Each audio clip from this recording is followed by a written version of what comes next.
Hello guys and welcome back to Legal Edge after college. मैं हूं राज and आज हम कंटिन्यू करने वाले हैं हमारे कॉर्पोरेट लॉयर कैसे बने की सीरीज के नेक्स्ट वीडियो के साथ। तो देखो, अभी तक मैं आपको एसेंशियली बहुत सारी चीजें समझा चुका हूं कि कॉर्पोरेट बनने के लिए आपके स्टेप्स क्या होने चाहिए लॉ स्कूल में रहते हुए, राइट। उसमें से हमें काफी चीज समझ आई है कि भाई सिर्फ आपको सब्जेक्ट नॉलेज हो ये जरूरी नहीं है, आपको बहुत सारी चीजें एक्स्ट्रा भी करनी पड़ती है ताकि आपका सीवी ग्रो कर सके, आपके नेटवर्क्स ग्रो कर सके और इवेंचुअली आपको कॉर्पोरेट लॉयर बनने का मौका मिल सके, राइट। आज के वीडियो में हम एक्सप्लोर करने वाले हैं ऐसी कौन कौन सी को करिकुलर एक्टिविटीज है जिन पे आपको फोकस करना चाहिए अगर आप कॉर्पोरेट लॉयर बनना चाहते हो। तो इस सीरीज को शुरू करने से पहले एक चीज मैं वापस से रीटरेट करना चाहूंगा कि भाई कॉर्पोरेट लॉयर बनने के लिए ना आपको सब्जेक्ट नॉलेज होना बहुत जरूरी है, राइट। देखो, सिंपल सी बात है, अगर आपको कंपनीज के लिए जो है लॉयर की तरह एक्ट करना है तो आपको बहुत सारे टास्क करने होते हैं, राइट। आपको कॉन्ट्रैक्ट ड्राफ्ट करना पड़ेगा, आपको कंप्लायंसेस देखने पड़ेंगे, आपको क्लाइंट्स मैनेज करने पड़ेंगे एंड सो ऑन। अब इन सब चीजों के लिए ना बहुत डिफरेंट और बहुत ज्यादा वाइड स्किल सेट लगता है आपका, राइट। इन द सेंस कि आपको सब्जेक्ट नॉलेज भी होनी चाहिए, चाहे वो प्रोसीजरल हो चाहे वो सब्सटैंशियल हो। अपार्ट फ्रॉम दैट आपको ये भी होना चाहिए कि आप चीजें ड्राफ्ट कर सको, चीजों को रिव्यू कर सको। एंड अपार्ट फ्रॉम दैट ये चीज भी नेसेसरी है कि आपको लोगों के साथ कनेक्शन बैठाना या नेटवर्किंग करना भी बहुत अच्छे तरीके से आना चाहिए, राइट। अब एक एक करके हम ये समझेंगे कि कॉलेज में रहते हुए ऐसी कौन सी को करिकुलर एक्टिविटीज हैं जो आप कर सकते हो इन सारी स्किल सेट को बिल्ड करने के लिए। बट बिफोर दैट एक और चीज मैं आपको बोलूंगा यहां पे कि भाई स्किल सेट तो अपनी जगह है, लेकिन skill set without knowledge does not work at all, right. ऐसे में अगर आपको नॉलेज बिल्डअप करनी है तो सबसे अच्छा तरीका है एलएलएम स्पेशलाइजेशन का, राइट। आप जिस भी कॉर्पोरेट सेक्टर में जाना चाहते हो, चाहे वो आईपी हो, चाहे वो कमर्शियल लॉ हो, चाहे वो सिक्योरिटीज हो, चाहे वो इंसॉल्वेंसी हो, आपको एक अपर एज मिल जाता है अगर आप इन सारे नीश कैटेगरीज में अगर एलएलएम करके रखे हुए हो। और एलएलएम करने का सबसे इजी तरीका क्या है? क्लैट पीजी या एलेट पीजी का एग्जामिनेशन क्रैक करके एनएलयू में बैठ जाओ, राइट। बिकॉज हम जानते हैं कि आज के टाइम पे एनएलयूज का एक अलग ही स्टैचर है, उनकी एक अलग से ही दीवानगी सी चलती है, राइट, कि भाई टॉप टियर चीज है अगर लॉ करना है इंडिया में तो, राइट। तो ऐसे में अगर आप क्लैट या एलेट की प्रिपरेशन देखना चाहते हो तो मैं बहुत अच्छी चीज सलाह दूंगा आपको यहाँ पे कि हम ऑलरेडी हमारे कॉम्प्रिहेंसिव कोर्सेज चलाते हैं एंड आज के टाइम पे हम हमारे कॉम्प्रिहेंसिव कोर्सेज पे 10-20% का ऑफ दे रहे हैं, राइट। तो अगर आप इसके बारे में इंक्वायर करना चाहते हो, just need to make a call at 6363286363 and आपको जो है कॉम्प्रिहेंसिव कोर्सेज का एक्सेस भी मिल जाएगा। डेमो क्लासेस लेनी है तो वो भी मिल जाएंगी। यहां पर आपको प्रॉपर तरीके के नोट्स, मॉक टेस्ट मिल जाएंगे, आपको प्रैक्टिस शीट्स मिल जाएगी, मेंटरशिप मिल जाएगी आपको यहाँ पे। तो क्लैट या एलिट प्रिपरेशन के लिए जो चीज जरूरत पड़ती है आपको A to Z यहां से मिल जाएगी, कहीं और जाने की जरूरत पड़ती ही नहीं है, राइट।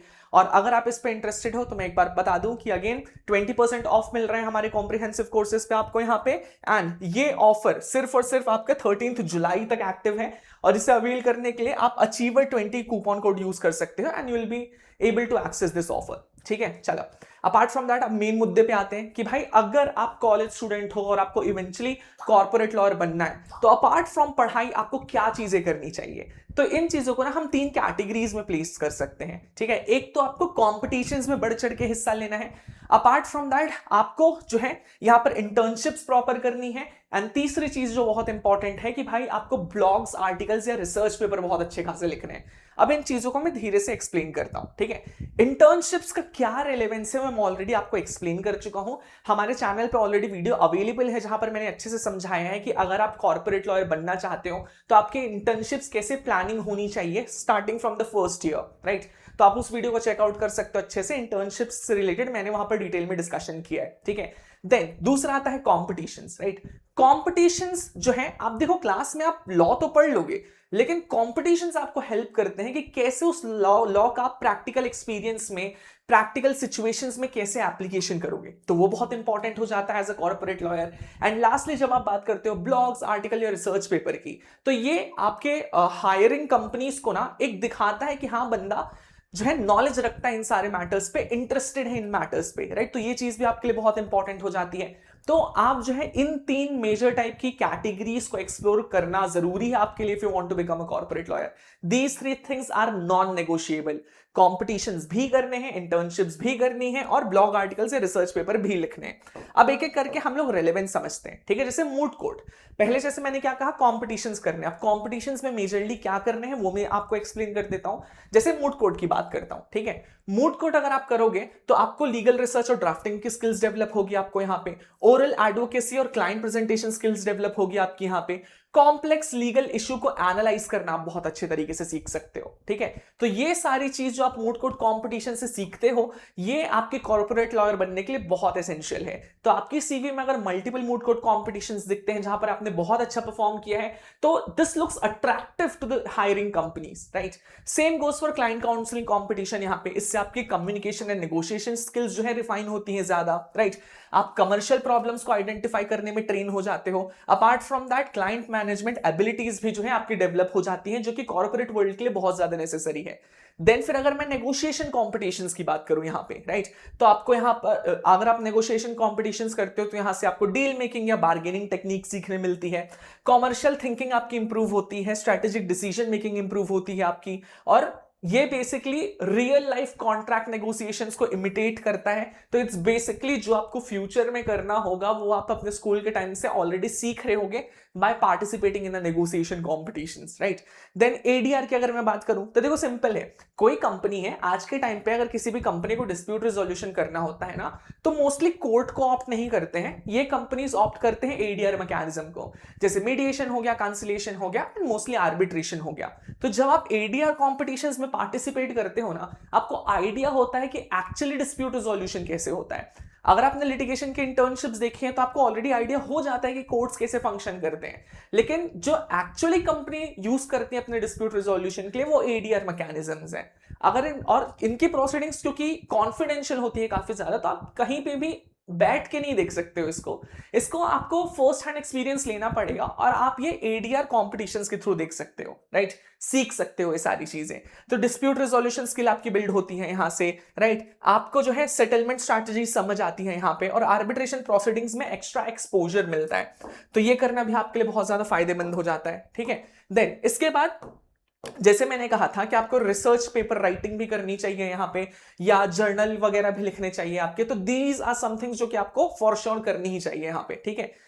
अगर आप लीगल रिव्यू करते हैं, जर्नल जो है मेंबरशिप रखते हो यहाँ पे, तो आपको लीगल रिसर्च इंप्रूव होता है, आपकी एकेडमिक राइटिंग इंप्रूव होती है, राइट। आप जो है अटेंशन टू डिटेल्स को लेके ज्यादा श्योर हो जाते हो। देखो जब भी मैं खुद अपने लॉ की जर्नी से स्टार्ट किया था ना, तो उस टाइम पे when I was making my projects, when I was making my assignments, वो बहुत भद्दे तरीके से बनाता था मैं।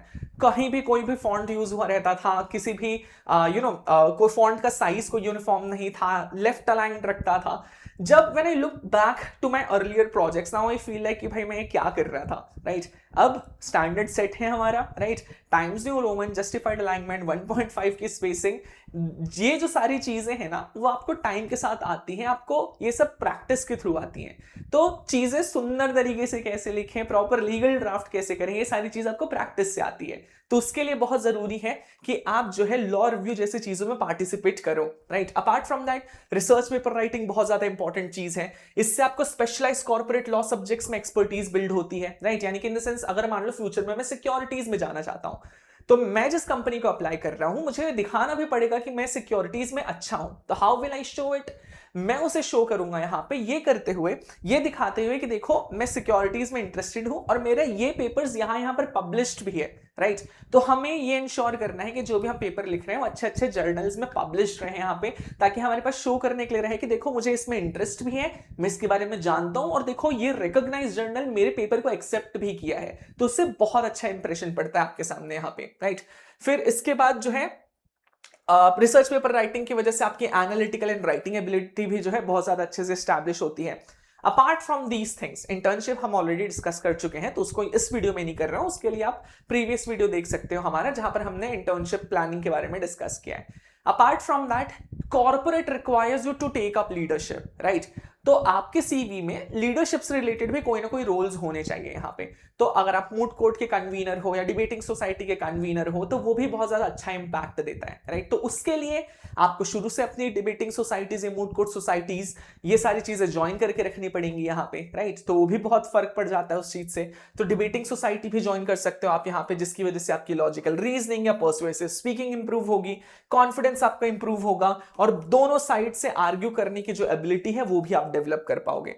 तो ये भी बहुत ज्यादा नेसेसरी हो जाता है। इसके बाद जैसे कि मैंने कहा कि भाई लीडरशिप स्किल्स होनी चाहिए आपके अंदर, और वो शो करोगे आप स्टूडेंट काउंसिल के थ्रू और किसी ना किसी डिपार्टमेंट के हेड बनने के थ्रू, राइट। तो ये चीज भी इंपॉर्टेंट है कि आप स्टूडेंट गवर्नमेंट के पार्ट बन सकते हो, स्टूडेंट काउंसिल के पार्ट बन सकते हो, ये बहुत नेसेसरी है आपके लिए। इससे आप डिसीजन मेकिंग या लीडरशिप स्किल्स सीखते हो, team work and conflict resolution enhance होता है आपका यहाँ पे, राइट। अपार्ट फ्रॉम दैट ये आपके सीवी में रिस्पॉन्सिबिलिटी और इनिशिएटिव शो करने का काम करता है, ठीक है। इसके अलावा कॉलेज इवेंट मैनेज करना हो गया, कॉन्फ्रेंसेस मैनेज करना हो गया, इससे आपकी मैनेजमेंट स्किल शो ऑफ होती है। तो this is something that we should also target. Apart from that एक चीज बहुत इंपॉर्टेंट है जो कि मैं हर वीडियो में कहता हूं, आपका लिंक्डइन बहुत ज्यादा सही सॉर्टेड होना चाहिए, राइट। लिंक्डइन पे इंश्योर करो कि रेगुलर पोस्टिंग करते रहो, नए नए एस्पेक्ट से डील करते रहो, तो उससे बहुत सारा फायदा होता है। आप लोगों के सामने आते हो, आप लोगों की नजरों में आते हो और फिर लोगों को पता चलता है यहाँ पे कि हाँ भाई आप एक्चुअली एक्टिव हो और you know day to day affairs में जो भी कोर्ट के डिसीजंस हैं आप उनको अच्छे से स्क्रूटनाइज करना जानते हो, उसको एनालाइज करना जानते हो। और ये एक फैक्ट है भाई, कोई भी कंपनी अगर आपको हायर करने जाती है ना तो सबसे पहले आपको लिंक्डइन पे स्टॉक करती है। तो आपका लिंक्डइन बहुत ज्यादा सही सॉर्टेड होना चाहिए यहाँ पे, ठीक है। So to summarize everything guys, I would say कि अगर आप कॉर्पोरेट लॉयर बनना चाहते हो तो कुछ को करिकुलर एक्टिविटीज आपकी बहुत अच्छी होनी चाहिए, ठीक है। अब इसमें कैसे आ जाएगा, क्या क्या आ जाएगा, इंटर्नशिप्स होनी चाहिए, राइट। कहीं ना कहीं आपको किसी भी सोसाइटी का कन्वीनर या हेड होना जरूरी है, राइट। अपार्ट फ्रॉम दैट आप जो है आप अपने कॉलेज के चीजों में ऑर्गेनाइजिंग इवेंट्स में पार्टिसिपेट कर सकते हो, जिसकी वजह से आपकी मैनेजमेंट स्किल सामने आएगी, right. Apart from that legal journals वगैरह, आर्टिकल्स वगैरह लिखना आपके लिए बहुत ज्यादा इंपॉर्टेंट हो जाता है यहाँ पे। कॉम्पिटिशन्स में पार्टिसिपेट करना बहुत ज्यादा इंपॉर्टेंट हो जाता है आपका यहाँ पे। तो इन सारी चीजों का हमें प्रॉपर ध्यान रखना है और कॉर्पोरेट लॉयर बनना है तो इन सब चीजों को टारगेट करके चलना है, ठीक है। So guys, I hope this is clear and this is something that we'll be able to follow, right? So this is all from my side today guys. If you have any suggestions कि आप corporate lawyer बनने के लिए और किस aspect के बारे में जानना चाहते हो, do let us know in the comments. And if you're liking what you're saying, just throw a like and subscribe as well, right? And if you want to connect with a community of like-minded people या आप और perks चाहते हो कि आप corporate lawyer कैसे बन सकते हो, extra guidance चाहते हो, तो आप you can follow us on our Telegram channel, Instagram channel or on YouTube channel and we'll be there to help you out. So this will be all guys. Thank you so much.